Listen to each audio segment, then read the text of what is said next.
ನಮಸ್ಕಾರ. ಇದು ಆಂಧ್ರ ಫೇಮಸ್ ಗೋಂಗೂರ ಪುಳಿಯೋಗರೆ. ಈ ಸೊಪ್ಪು ತುಂಬ ಜನಕ್ಕೆ ಗೊತ್ತೇ ಇರುತ್ತೆ. ಇದರಲ್ಲಿ ಐರನ್ ಹೊಂದಿದ್ದು ರಕ್ತಹೀನತೆಯನ್ನು ಕಡಿಮೆ ಮಾಡಲು ಸಹಾಯಕವಾಗಿದೆ. ಇದರಲ್ಲಿ ಪೊಟ್ಯಾಷಿಯಂ ಇದ್ದು ಇದು ರಕ್ತದೊತ್ತಡವನ್ನು ನಿಯಂತ್ರಿಸಲು ಸಹಕಾರಿ. ಇದು ಆರೋಗ್ಯಕರವಾಗಿದ್ದು ತುಂಬಾನೇ ರುಚಿಯಾಗಿರುತ್ತೆ. ಇದನ್ನ ಹೇಗೆ ಮಾಡೋದು ಅಂತ ನೋಡೋಣ. Let's start. ಮೊದಲಿಗೆ ಒಂದು ಪ್ಯಾನ್ಗೆ 1 ಟೇಬಲ್ ಸ್ಪೂನ್ ಕಡಲೆಬೇಳೆ, ಹಾಗೆ 1 ಟೇಬಲ್ ಸ್ಪೂನ್ ಉದ್ದಿನಬೇಳೆ, 1/4 ಟೇಬಲ್ ಸ್ಪೂನ್ ಮೆಂತ್ಯ, 1 ಟೇಬಲ್ ಸ್ಪೂನ್ ಧನಿಯಾ ಕಾಳು, ಅರ್ಧ ಟೇಬಲ್ ಸ್ಪೂನ್ ಜೀರಿಗೆ, 1/4 ಟೇಬಲ್ ಸ್ಪೂನ್ ಕಾಳು ಮೆಣಸು, ಹಾಗೆ 4 ಗುಂಟೂರು ಮೆಣಸಿನ್ಕಾಯಿ, 4 ಬ್ಯಾಡಗೆ ಮೆಣಸಿನ್ಕಾಯಿ ಹಾಕಿ ಇದನ್ನು ಡ್ರೈ ರೋಸ್ಟ್ ಮಾಡ್ಕೋತೀನಿ. ನಂತರ ಇದನ್ನು ಒಂದು ಮಿಕ್ಸಿ ಜಾರಿಗೆ ಹಾಕಿ ಇದನ್ನು ಪೌಡರ್ ಮಾಡ್ಕೋಬೇಕಾಗತ್ತೆ. ನಂತರ ಈಗ ಅದೇ ಬಾಣಲಿಗೆ ಸ್ವಲ್ಪ ಎಣ್ಣೆನ ಹಾಕ್ಕೊಂಡು ಬಿಡಿಸಿ ತೊಳೆದಿಟ್ಕೊಂಡಿದ್ದ ಗೋಂಗೂರ ಸೊಪ್ಪನ್ನು ಹಾಕಿ ಇದಕ್ಕೆ 1/4 ಟೇಬಲ್ ಸ್ಪೂನ್ ಅರಿಶಿನ ಹಾಗೆ ಸ್ವಲ್ಪ ಉಪ್ಪನ್ನು ಹಾಕಿ ಚೆನ್ನಾಗಿ ಬಾಡಿಸ್ಕೊತೀನಿ. ಸೊಪ್ಪು ಸಾಫ್ಟ್ ಆಗಬೇಕು, ಅಲ್ಲಿ ತನಕ ಲೋ ಫ್ಲೇಮಲ್ಲೇ ಚೆನ್ನಾಗಿ ಬಾಡಿಸ್ಕೋಬೇಕಾಗತ್ತೆ. ಈ ರೀತಿ ಸಾಫ್ಟಾಗಿ ಬೆಂದ್ಕೊಂಡಿದೆ. ಈಗ ಇದನ್ನು ಒಂದು ಮಿಕ್ಸಿ ಜಾರಿಗೆ ಹಾಕಿ ಇದನ್ನು ಪೇಸ್ಟ್ ಮಾಡ್ಕೋತೀನಿ.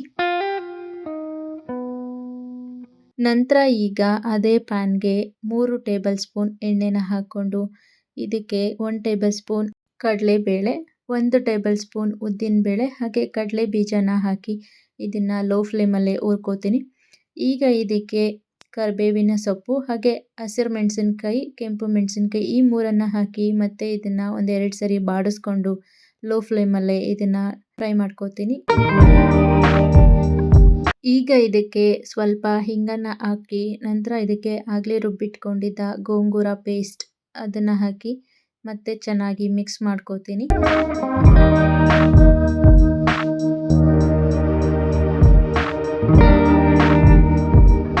ನಂತರ ಇದಕ್ಕೆ ಆಗಲೇ ಪುಡಿ ಮಾಡಿ ಇಟ್ಕೊಂಡಿದ್ದ ಈ ಮಸಾಲ ಪೌಡರನ್ನು ಹಾಕಿ 1.5 ಟೇಬಲ್ ಸ್ಪೂನನ್ನು ಹಾಕೋತಾ ಇದ್ದೀನಿ. ಹಾಕಿ ಇದನ್ನು ಚೆನ್ನಾಗಿ ಮಿಕ್ಸ್ ಮಾಡ್ಕೋತೀನಿ. ನಂತರ ಇದಕ್ಕೆ ಸ್ವಲ್ಪ ನೀರನ್ನು ಆ್ಯಡ್ ಮಾಡಿಕೊಂಡು ಮತ್ತೆ ಇದನ್ನು ಲೋ ಫ್ಲೇಮಲ್ಲಿ ಚೆನ್ನಾಗಿ ಬಾಡಿಸ್ಕೊಂಡು ಮಿಕ್ಸ್ ಮಾಡ್ಕೋತಾ ಇದ್ದೀನಿ.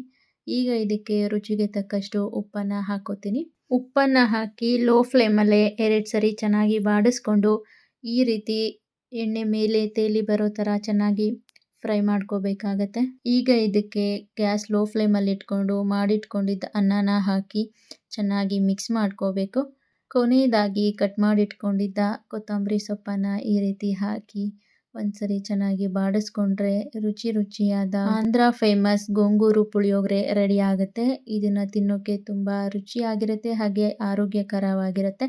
ಇದನ್ನು ಖಂಡಿತ ನೀವು ಟ್ರೈ ಮಾಡಿ. ಹೇಗಿತ್ತು ಅಂತ ಕಮೆಂಟ್ ಮಾಡೋದನ್ನು ಮರಿಬೇಡಿ. ಈ ವಿಡಿಯೋ ನಿಮಗೆ ಇಷ್ಟ ಆಗಿದ್ರೆ ಪ್ಲೀಸ್ ಒಂದು ಲೈಕ್ ಮಾಡಿ ಹಾಗೆ ಶೇರ್ ಮಾಡಿ ಆ್ಯಂಡ್ ಸಬ್ಸ್ಕ್ರೈಬ್ ಮಾಡಿ ಅಂತ ಹೇಳ್ತಾ ಮತ್ತೆ ಸಿಗ್ತೀನಿ. Thank you for watching. Take care.